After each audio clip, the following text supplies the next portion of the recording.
underrated piece of meat. Now the thing is, you can buy it in the store fairly cheap right now.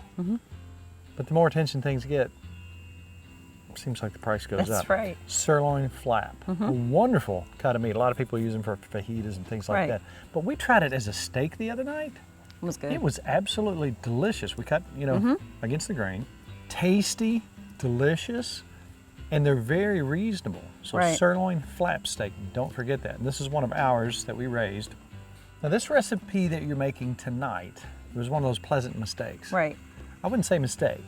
We didn't have an ingredient. And we had meat I needed to cook. And let's call it a pleasant substitution. Right. And what happened was, usually I use butter. I like to always put my onions in butter. We didn't have any butter. We'd use it all the night before. I don't remember on what.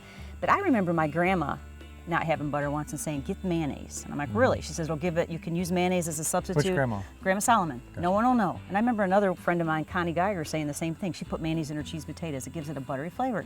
So I didn't really say anything to you. I thought, well, shoot, I don't have butter. So I got mayonnaise. So the sweetness of the mayonnaise and the cream of mushroom soup, you can't go wrong there.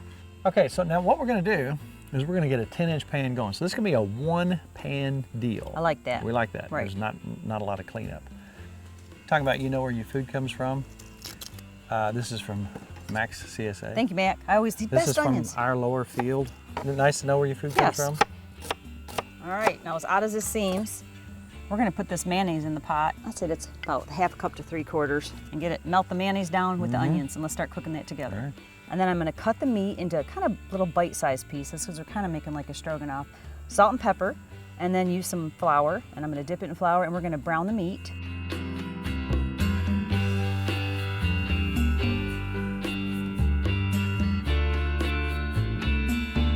And then once we have that meat all browned and wonderful, we're gonna pour some mushrooms on top. If you like mushrooms, you don't have to use mushrooms, we like them. Use half a cup of red wine. This is Kentucky wine, Wild Side Winery. Yes. Right down the road. I got half a cup of beef broth. Now we're gonna throw some mushroom soup on top of all that. So we're just layering this, and your salt and pepper was with the meat before we got started, so we already got sufficient salt and pepper. And there's a lot of sodium in the mushroom soup. Now here's the secret ingredients. Yeah, that's what I'm talking about. You gotta always have a little currant jelly. I'm gonna put a couple scoops of that. What do you think? Oh yeah. And I took every spice we had on the back porch and chopped it up and threw it on top. That's the key ingredient to this. If you don't have these, go to the store in your section. When I tasted this, you just made a surprise dish for me, and you came back and said, man, you used fresh basil and oregano and rosemary. All right, because we have new folks tuning in every week from our multiple sources of viewing, we want to keep it simple.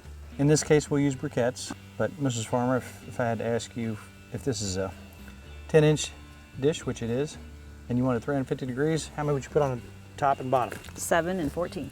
Exactly. Yay! 7 on the bottom, 14 on the top. Now this goes for a while. How in the world are we going to keep this thing going for 2 or 3 hours? So we come back every 40 minutes or so and we check our charcoal. And if we see that it needs replaced, I keep a little pile going and we'll replace that.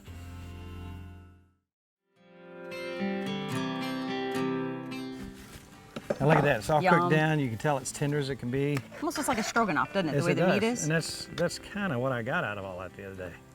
Except the flavors were exceptional. See right here, and you look at that. I like it. Tell me we haven't got something special. Let's have a little asparagus here. Gotta have our greens, Mrs. Farmer. I love greens. Tell me that isn't a tasty looking dish. So the subtleties here, one of the things that I really enjoyed was the taste of the mayonnaise. Yeah. You wouldn't think it would be that noticeable, but it is. But the basil, the fresh oregano, a little bit of rosemary. Everything on the porch. Look what you've got. Now you can see it's really, really, really cooked down, and you can see it's falling apart. Oh yeah. Now you add the extra dimension of being outside. And it's sweet from the currant. Isn't that good? Wow, that's tasty. I could eat 26 pounds of that. Look at that. Just look at that. I know. Oh, I wish you could taste it.